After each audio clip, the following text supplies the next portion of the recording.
पिछले एपिसोड में हमने कई संस्थानों के परामर्श प्रक्रिया के बारे में बात करी थी। अभी कुछ एक्सपर्ट्स की राय हम लोग साझा करेंगे और उन्होंने क्या सुझाव दिए, पक्ष में या विपक्ष में, इसके ऊपर एक आगे की बातचीत होगी।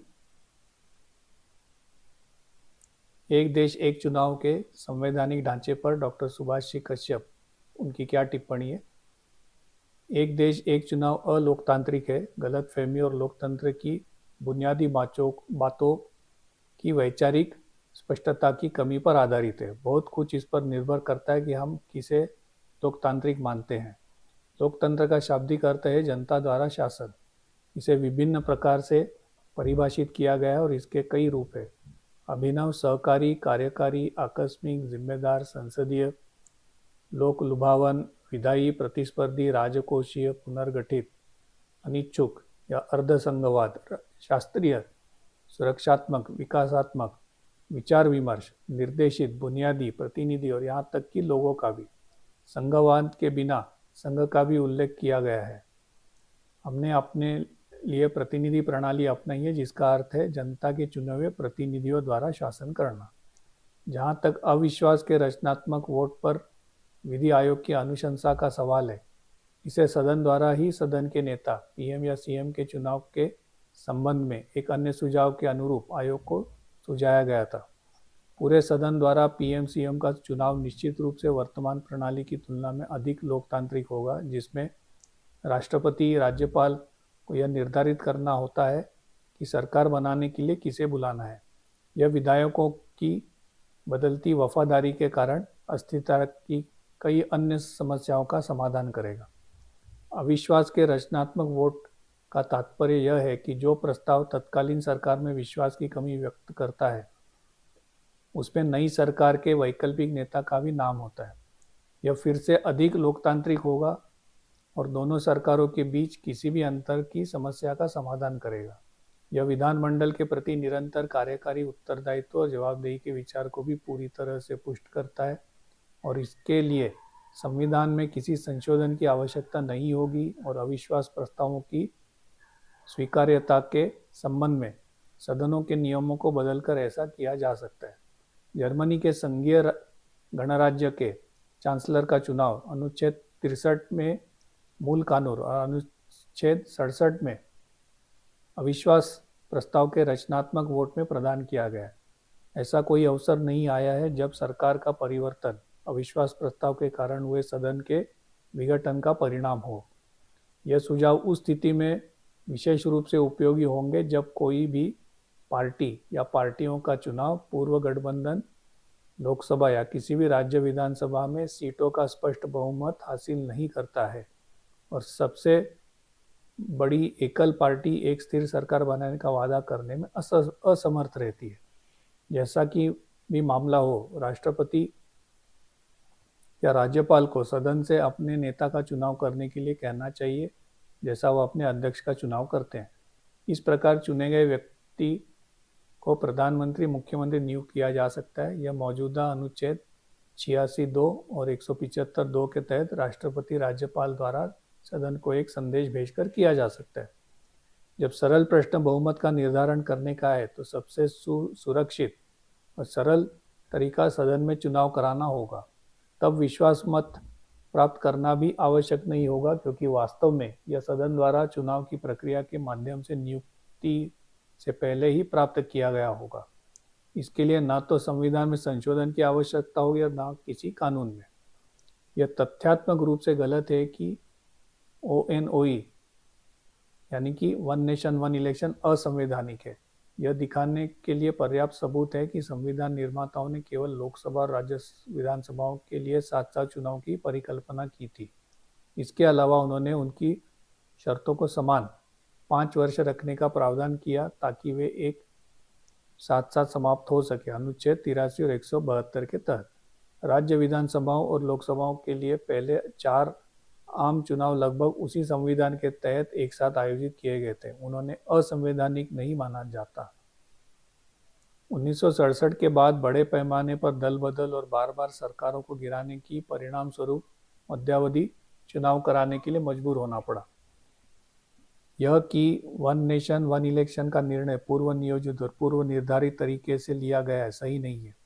यह विचाराधीन है और दशकों से राजनीतिक दलों और सार्वजनिक रूप से निर्वाचन आयोग, विधि आयोग, नीति आयोग और सबसे ऊपर संसद की स्थायी समिति के साथ चर्चा का विषय रहा है और इस प्रश्न और इसके निहितार्थों पर विचार किया गया। श्री अटल बिहारी वाजपेयी के नेतृत्व वाली भारत सरकार ने पुनर्जीवित भारत के लिए चुनाव सुधार के विषय में राष्ट्रव्यापी बहस आयोजित करने का निर्णय लिया। चुनाव सुधार पर 13 सदस्यीय राष्ट्रीय समिति का गठन किया गया। राष्ट्रीय समिति ने पूरे देश में राजनीतिक दलों के प्रतिनिधियों के साथ कई सेमिनार आयोजित करे। तत्कालीन उपराष्ट्रपति श्री B.S. शेखावत ने साथ साथ चुनाव के विचार का समर्थन किया और तत्कालीन उप प्रधानमंत्री श्री लाल कृष्ण आडवाणी ने कहा कि प्रस्ताव सक्रिय विचार के तहत था। संविधान के कामकाज की समीक्षा करने के लिए राष्ट्रपति द्वारा नियुक्त राष्ट्रीय आयोग NCRWC 2002 ने भी अन्य बातों के साथ साथ सिफारिश की कि मानव और अन्य संसाधनों को बचाने के लिए जहां तक संभव हो विधानसभा और लोकसभा चुनाव साथ साथ आयोजित किए जाने चाहिए। सिफारिश की भावना यह थी कि साथ साथ चुनाव को लक्ष्य के रूप में स्वीकार किया जाना चाहिए, लेकिन एक समय में एक ही झटके में बदलाव लाना संभव नहीं होता। जो प्रश्न उठते हैं और जिनकी जांच की जानी चाहिए वो इस प्रकार है: क्या संविधान और चुनाव कानून लोकसभा और राज्य विधानसभाओं के लिए साथ साथ चुनाव की अनुमति देते हैं? प्रस्ताव की सटीक सामग्री क्या है? क्या यह पिछले दरवाजे से विधानमंडलों के सदस्यों और सदनों के लिए निश्चित कार्यकाल की पूर्व इच्छा को पुनर्जीवित करना चाहता है और अपना पूरा कार्यकाल को पूर्ण करने से पहले किसी भी सदन को भंग करने को गैर कानूनी घोषित करना चाहता है? प्रस्तावित साथ साथ चुनाव से संभावित लाभ और खतरे क्या है? साथ साथ चुनाव के प्रस्ताव के विरुद्ध जो तर्क दिए जा रहे हैं उनमें सबसे अजीब यह था कि यह संविधान की बुनियादी विशेषताओं का उल्लंघन होगा और इसलिए असंवैधानिक होगा। यह भुला दिया गया कि मूलभूत संरचना के सिद्धांतों से पहले भी संविधान का उल्लंघन स्वीकार्य नहीं था और दुनिया में कौन जानता था कि वास्तव में संविधान की सभी बुनियादी विशेषताएं क्या थी और संविधान के कौन सा भाग देश के बुनियादी कानून का गठन नहीं करते थे। यहाँ तक कि न्यायाधीश भी सूचियों पर असहमत थे।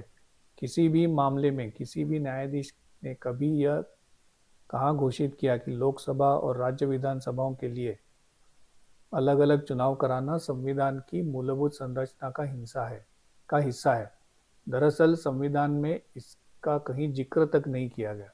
लोक प्रतिनिधित्व अधिनियम के तहत किसी सदन का चुनाव 5 साल का कार्यकाल पूरा होने पर निर्धारित विघटन की तारीख से पहले 6 महीने के भीतर कभी भी हो सकता है। यह स्पष्ट रूप से कहा जा सकता है कि यदि विधानमंडलों के सदनों के समय से पहले विघटन को रोका जा सकता है तो लोकसभा और राज्य विधानसभाओं के चुनाव कुछ वर्षों के भीतर फिर से साथ साथ कराए जा सकते हैं और यह संवैधानिक और वैध होंगे।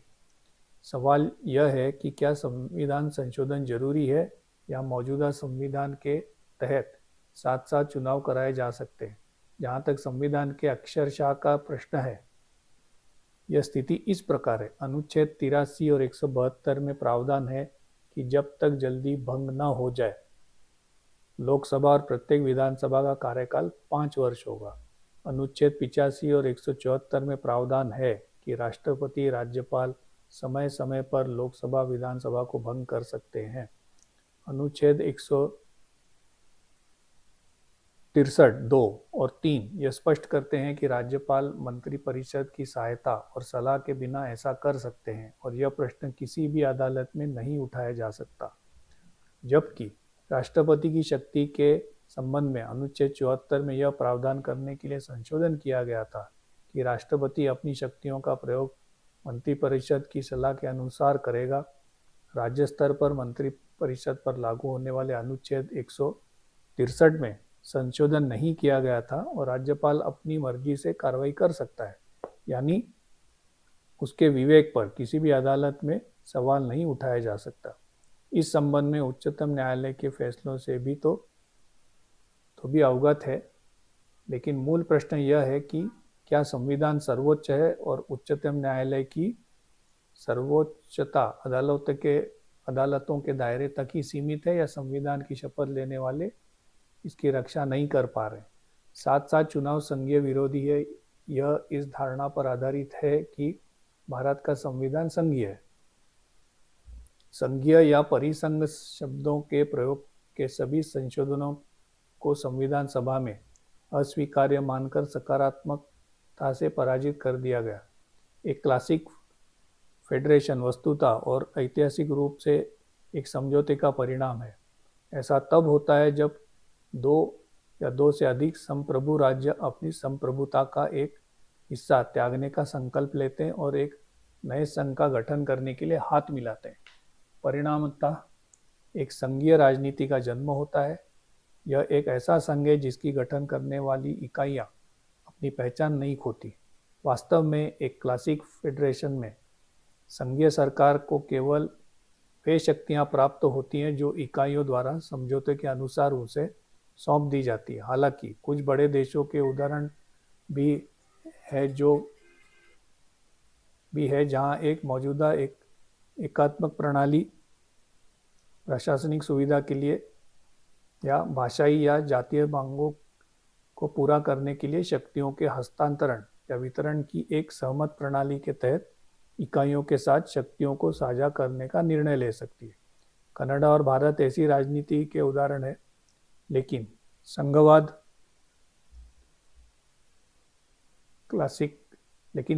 क्लासिकल या अन्यथा हर मामले में संविधान सर्वोच्च स्थान रखता है। यह लिखित है और अपेक्षाकृत कठोर है, यानी आसानी से संशोधित नहीं किया जा सकता। कम से कम दो स्तर है जिन पर सरकार कार्य करती है। दूसरे शब्दों में, दो अलग अलग सरकारें संघीय और राज्य सह अस्तित्व में है और संघ और इकाइयों के साथ साथ स्वयं इकाइयों के बीच किसी भी विवाद में के मध्यस्थ के रूप में सर्वोच्च न्यायपालिका संघीय न्यायालय या उच्चतम न्यायालय को बड़ा प्राधिकार और प्रतिष्ठा प्राप्त है। भारत के संविधान को विभिन्न प्रकार से अर्धसंघीय, मजबूत, एकात्मक या केंद्र समर्थक, पूर्वाग्रह वाला संघीय, संरचना में संघीय लेकिन आत्मा में एकात्मक, सामान्य समय में संघीय लेकिन आपातकाल आदि के दौरान पूर्ण रूप से एकात्मक में परिवर्तित होने की संभावना के साथ वर्णित किया गया है। तथ्य यह है कि हमारे संविधान को संघीय या एकात्मक प्रकार के किसी सख्त ढांचे में ढालना कठिन है। इसमें दोनों की विशेषताएं हैं। इसे एकात्मक नहीं माना जा सकता क्योंकि यह संघ और राज्यों के बीच कार्यकारी और विधायी शक्तियों के वितरण का प्रावधान करता है और राज्य की शक्तियों या संघ राज्य संबंधों को प्रभावित करने वाले प्रावधानों को राज्यों द्वारा अनुसमर्थन के बिना संशोधित नहीं किया जा सकता। मॉडल्स की कठोरता के विपरीत भारतीय संविधान निर्माताओं ने भारत के राज्यों का संघ कहने का निर्णय लिया। हम एक राष्ट्र और एक लोग हैं, भारत के नागरिक हैं तथा संयुक्त राज्य अमेरिका की तरह दोहरी नागरिकता नहीं है। संविधान के तहत सबसे अधिक महत्वपूर्ण राष्ट्र की एकता और अखंडता है। हमारे संविधान के अनुच्छेद 2, 3 और 4 के अधीन केंद्रीय संसद साधारण बहुमत से पारित कानून द्वारा किसी भी राज्य के क्षेत्र, उसकी सीमा आदि को बदल सकती है और भारत के मानचित्र से राज्य का अधिकार भी ले सकती है, जैसा कि उसने अतीत में किया है। जो संविधान ऐसा कर सकता है उसे शायद ही संघीय कहा जा सकता है। अविष्ट शक्तियां संघ में निहित है। ऐसा नहीं है कि कुछ स्वतंत्र राज्यों ने मिलकर संघ बनाया, बल्कि जैसा कि डॉक्टर BR अम्बेडकर ने संविधान सभा में कहा था, संविधान ने केवल प्रशासनिक सुविधा के लिए देश को राज्यों में विभाजित किया है। लेकिन SR बोम्मई बनाम भारत संघ मामले में उच्चतम न्यायालय के इस निर्णय से कोई असहमत नहीं हो सकता कि राज्यों का एक अलग संवैधानिक अस्तित्व है और लोगों के राजनीतिक, सामाजिक, शैक्षिक और सांस्कृतिक जीवन में उसकी महत्वपूर्ण भूमिका है। संविधान संघ और राज्यों के बीच विधायी और कार्यकारी शक्तियों के अलग अलग क्षेत्रों के आवंटन का प्रावधान करता है। संविधान की 7वीं अनुसूची 2 राज्य सूची मद 5 अर्थात स्थानीय सरकार, जिसे स्वस्थानीय सरकार या ग्रामीण शासन के उद्देश्य के लिए नगर निगम, सुधार ट्रस्ट, जिला बोर्ड, खनन निपटान प्राधिकरण और अन्य स्थानीय प्राधिकरणों का गठन और शक्तियां कहा जाता है। इसका मतलब यह होगा कि लोकसभा और राज्यसभा चुनावों के साथ स्थानीय निकायों, पंचायतों और नगरपालिकाओं के लिए समकालिक चुनाव कराने का हमारा सुझाव राज्य क्षेत्र में हमला माना जाएगा। बेशक यह संसद द्वारा संवैधानिक संशोधन द्वारा किया जा सकता है, लेकिन यह सुझाव दिया गया है कि वर्तमान में ऐसा न करना बेहतर होगा। इसे बाद में गांधीवादी संविधान के निचले स्तर से ऊपर के दृष्टिकोण सहित अन्य चुनाव सुधारों पर विचार करने के साथ साथ किया जा सकता है। मतदाता सूची सभी लोकसभा, राज्य विधानसभा और स्थानीय सरकारी संस्थानों के लिए समान हो सकती है, क्योंकि नागरिकता किसी भी स्थिति में संघ सूची संविधान की 7वीं अनुसूची की सूची 17 में से एक में है। अनुच्छेद 83, 85, 172, 174, 243 ड, 234 ट, 234 प, 234 य क, 356 और 5, 6, 7 और 9 अनुसूचियों में संवैधानिक संशोधन पर यह मानकर आपत्ति जताई जा रही है कि ऐसी अनुशंसाएं एचएलसी करने जा रही है। कम से कम यह अपरिपक्व तो है। इस अध्याय के पैरा 90 में पहले से ही कवर किया गया है। यह कहना कि समकालिक चुनाव क्षेत्रीय और छोटी पार्टियों के विरुद्ध है और क्षेत्रीय मुद्दों और हितों को रोक देंगे या उन पर हावी हो जाएंगे, यह काल्पनिक है। विपरीत परिकल्पना पर भी समान रूप से अच्छी तरह से तर्क दिया जा सकता है। जब समकालिक चुनाव होते हैं तो यह संभावना होती है कि क्षेत्र में लहर के प्रभाव के आधार पर स्थानीय और क्षेत्रीय हित राष्ट्रीय हितों पर भारी पड़ सकते हैं। भारत विविधताओं से भरा है और यह एक अस्तित्वगत वास्तविकता है। भारत के पारंपरिक रूप से बहुधार्मिक, बहुनस्लीय, बहुभाषी, बहुल समाज में जो एक समान इतिहास, सभ्यतागत पहचान और क्षेत्र से एकजुट है, जातीयता विभाजन रेखाओं को पार कर सकती है। वास्तव में इसके अधिकांश नागरिकों की कई पहचान है। एक ही व्यक्ति धर्म, भाषा, समुदाय आदि के विशिष्ट मानदंड के आधार पर विभिन्न समूहों से संबंधित हो सकता है। चूंकि समाज इस प्रकार क्षैतिज और लंबवत दोनों तरह से विभाजित हो जाता है, इसलिए शायद ही कोई मोनोलिथ बचा है। प्रत्येक धर्म के अपने संप्रदाय, भाषाएं और बोलियां, जातियां और उपजातियां होती है। लगभग हर धार्मिक समूह के सदस्यों को भाषा, क्षेत्र और जाति के आधार पर विभाजित किया जाएगा, जैसे हर भाषाई समूह के सदस्यों को धर्म, क्षेत्र, जाति आदि के आधार पर विभाजित किए जा सकते हैं। लगभग हर भारतीय की पहचान उसके धर्म, जाति, भाषा, राज्य, क्षेत्र आदि के आधार पर होती है। भारतीय बहुलवाद के विशेष संस्करण के तहत बहुसंख्यक अल्पसंख्यक सिंड्रोम जातीय समूह पर लागू नहीं होता है। इस प्रकार भारतीय विविधताएं भारत की एकता को मजबूत करती हैं। जहाँ तक खर्च के बचत का सवाल है, तो इसका अनुमान सरकारी एजेंसियां को लगाना है। एक बात जो कही जा सकती है वह यह है कि उम्मीदवारों, कंपनियों और पार्टियों द्वारा किया गया खर्च सरकार की तुलना में कई अधिक है और वह बेहिसाब और गैर लेखा परीक्षित है। यह अनधिकृत अर्थव्यवस्था उत्पन्न भी करता है और वास्तव में इसे अवश्यंभावी भी बना देता है। जहाँ तक जनशक्ति और मशीनों की आवश्यकता का सवाल है, तो निर्वाचन आयोग और सरकारी संस्थानों को फिर से अनुमान लगाना होगा। यह कहना कि समकालिक चुनाव से अध्यक्षात्मक शासन प्रणाली बनेगी, प्रेसिडेंशियल फॉर्म ऑफ गवर्नमेंट, अकादमिक है और यह इस बात पर निर्भर करता है कि अध्यक्षात्मक से हमारा क्या तात्पर्य है। भारत का संविधान कई मायनों में अनोखा है। यह सरकार के अध्यक्षात्मक और संसदीय रूप का एक संयोजन है। जहाँ तक संविधान के अक्षरशः का सवाल है, हमारे पास पहले से ही एक राष्ट्रपति है जो सेनाओं का सर्वोच्च कमांडर है और जिसमें संघ की सभी कार्यकारी शक्तियां निहित है। हमारे पास सलाह देने के लिए एक मंत्रिपरिषद है और राष्ट्रपति सलाह मानने के लिए बाध्य है। जहाँ तक सदनों के कार्यकाल में विस्तार, कटौती का लोगों के जनादेश के विरुद्ध होने का सवाल है, यह सच है कि संविधान में यह मौजूद है कि यह आपातकाल के अलावा विधानमंडलों के सदनों के विस्तार के विरुद्ध है, लेकिन जहां तक कटौती का सवाल है, संविधान प्रावधान करता है कि जब तक पहले भंग न किया जाए उनका कार्यकाल 5 वर्ष तक होगा।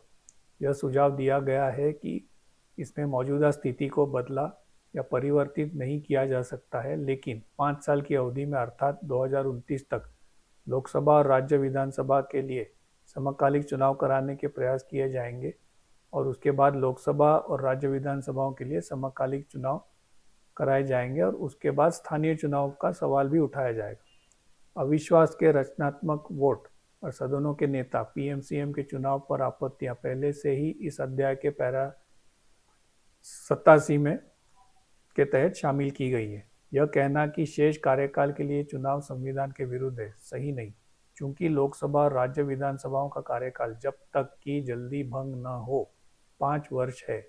यदि वर्तमान में कोई सीट खाली हो जाती है तो शेष अवधि के लिए मध्यावधि चुनाव कराया जा सकता है और रादर कराया जाता है। सुझाव यह है कि लोकसभा राज्य विधानसभा द्वारा अविश्वास के रचनात्मक वोट और पीएम-सीएम के चुनाव के प्रावधान के साथ सदन के समय से पहले भंग होने की सबसे अप्रत्याशित स्थिति में सभी सदस्यों का मध्यावधि चुनाव शेष कार्यकाल के लिए होना चाहिए, जिससे समकालिक चुनाव का चक्र बरकरार रहे।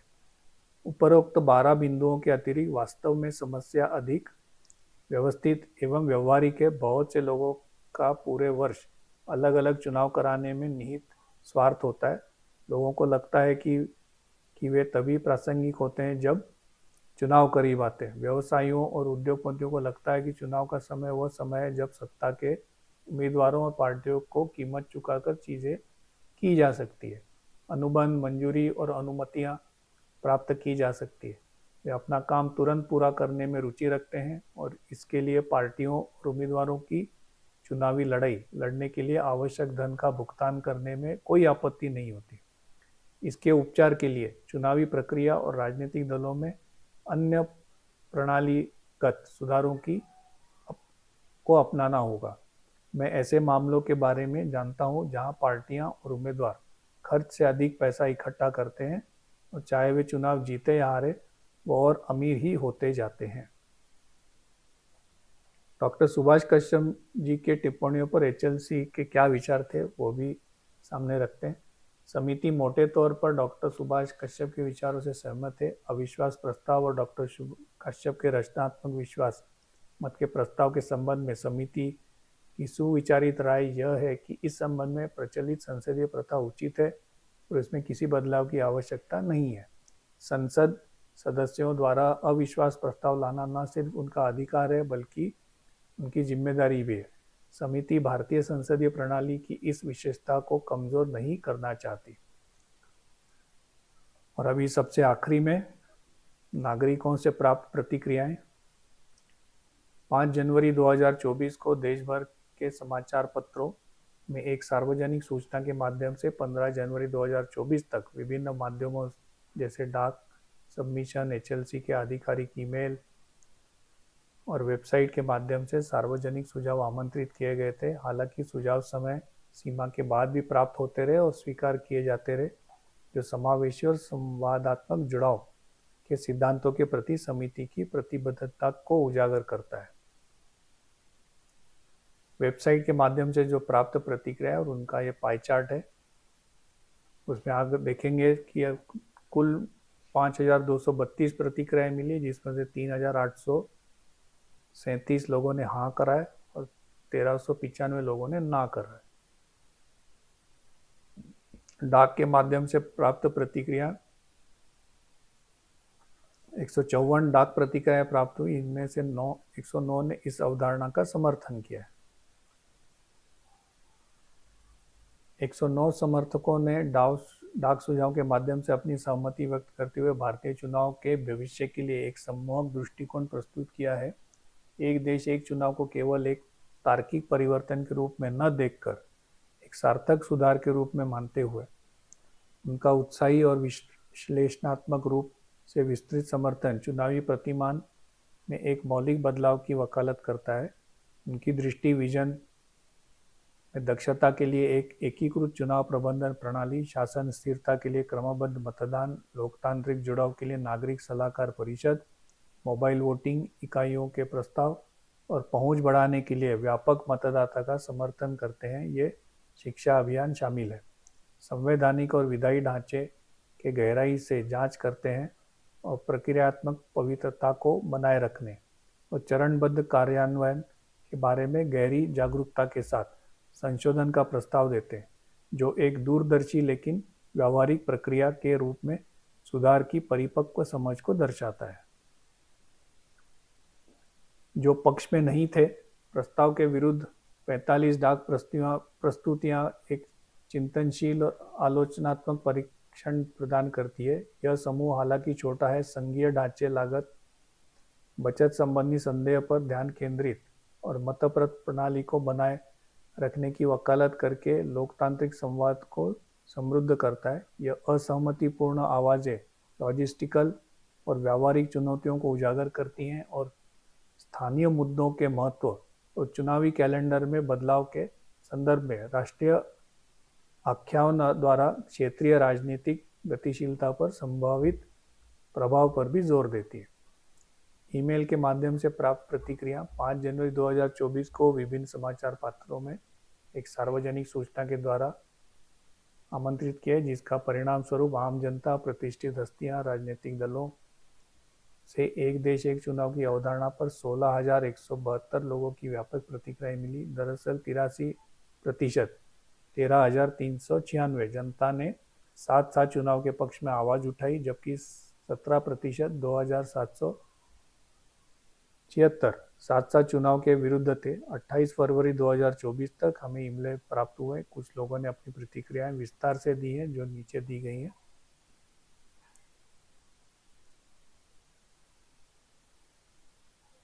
इसे मैं अभी स्किप करता हूं। अधिकतर अगर आप देखेंगे तो परामर्श प्रक्रिया में मेजॉरिटी ओपिनियन एक साथ कराने के ही दिशा में जा रही है। थोड़ा बहुत संशोधन सभी मांग रहे हैं, जो कि जरूरी है, और इसके ऊपर कमेटी ने अपने भी रिकमेंडेशन दिए हैं कि जहाँ जहाँ हो सके इसके ऊपर रिसर्च की जाए, इसके ऊपर व्यापक रूप से संशोधन करके इसको आगे बढ़ाया जाए।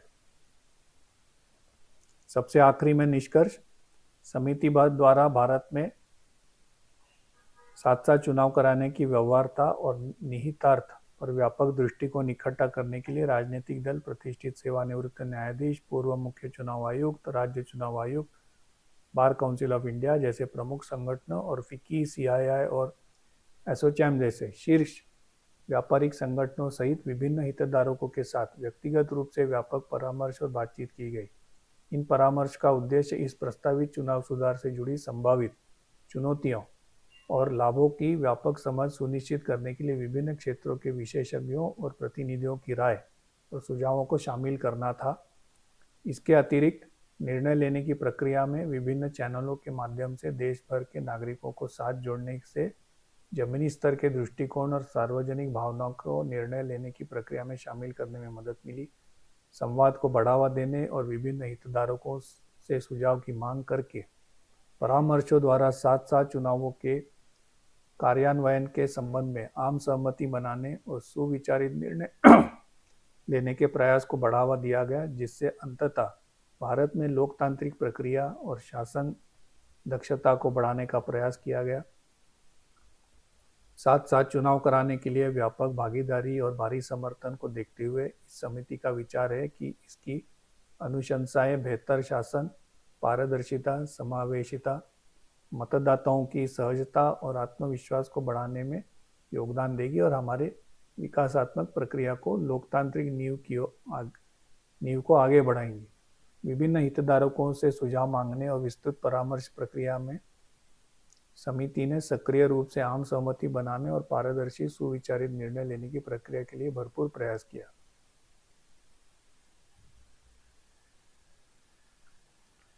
तो दर्शकों, एक लंबा एपिसोड जो कि हमने 4 पार्ट में डिवाइड किया, क्योंकि परामर्श प्रक्रिया बहुत लंबी थी, काफ़ी लोगों से बात हुई थी, जैसा कि आप पिछले 3-4 एपिसोड से आप देख चुके हैं। और आम सहमति और जो निष्कर्ष इसमें से उत्पन्न हुआ है कि समकालिक चुनाव होने चाहिए। आज के लिए इधर ही रुकता हूँ।